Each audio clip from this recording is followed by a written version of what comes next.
Action. Action. Adam, Action. move your foot or I'll break it. Well, go ahead and Move break it then. Action.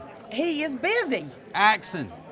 Will you come here for a second when you get done? Could you please move? 3, 2, 1.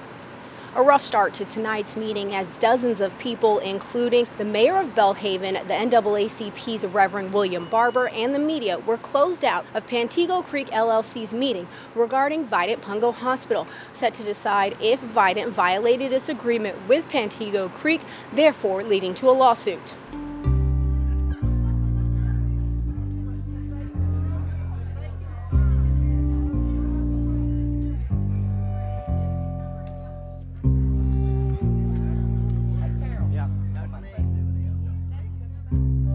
They've closed it to the public, which has never been done. They've always had people in there. Closed it to the public? It's Brantley, Tillman, Deb Sparrow. They don't want people to see what they're doing in there. What the hell? I mean, it's always been open. They've always had guests. The business that they will be doing will impact the public, but the public will not be allowed to see them do their business.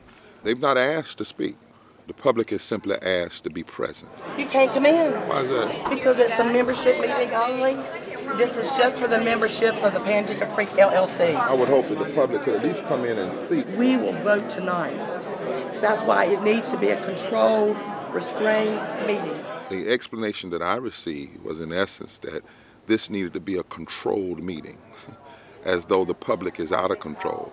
They're not out of control. They are very much concerned about who will control their future and who will control their health care. This is not about mere dollars and cents. It's about life and death. I was disappointed in the administrators that have made this decision. I was disappointed that they would leave this area of the county, as well as Hyde County, without emergency services. If we get right down to it, people will probably die if the hospital closes. I cannot imagine our town and our people being taken care of medically if we do not have a facility that can do the essentials to diagnose and manage these patients. Modification of health care is appropriate, but not eradication of health care.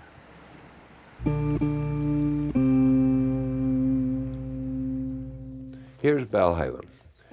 The existing hospital is right here on the western shore of Wind's Gut. Here's the city of Washington, 30 miles by road. From Belhaven to the main part of Hyde County, some 50 miles. That represents a long time because these roads are not good. Someone will have a serious injury in Hyde County, make it to Belhaven, and then transfer to the Belhaven ambulance to complete the journey to the Washington hospital. The problem is, if you have a serious wound and you're bleeding, then if you can't stop in Belhaven and you have to go all the way, you have added huge increment of time. The ones who had serious injuries would die before they were tended to. When you take patient care out of the scenario, you take people out of the scenario, it becomes a business decision. It makes me sick to even think about what Vidant is trying to do to us. And I feel like we're being mistreated. I'm 77 years old.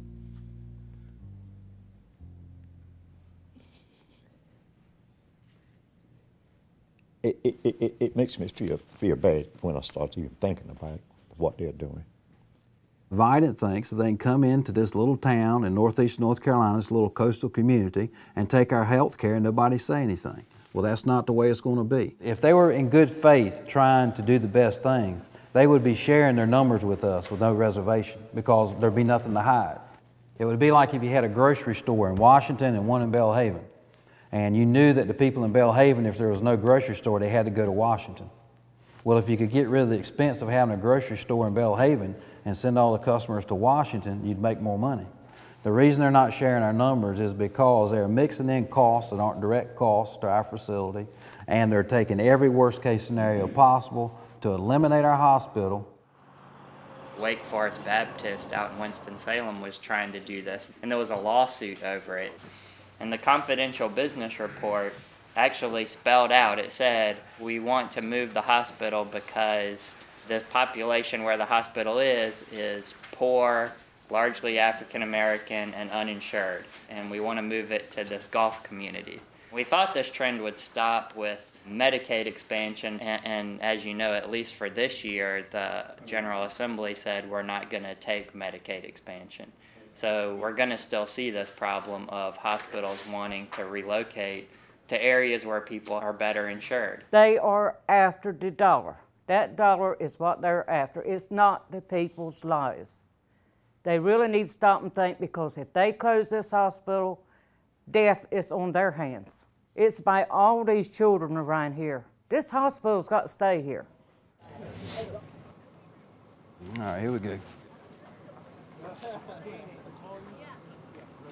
You're not coming in. You're not coming in. Golly. You said it right. John, what's the deal?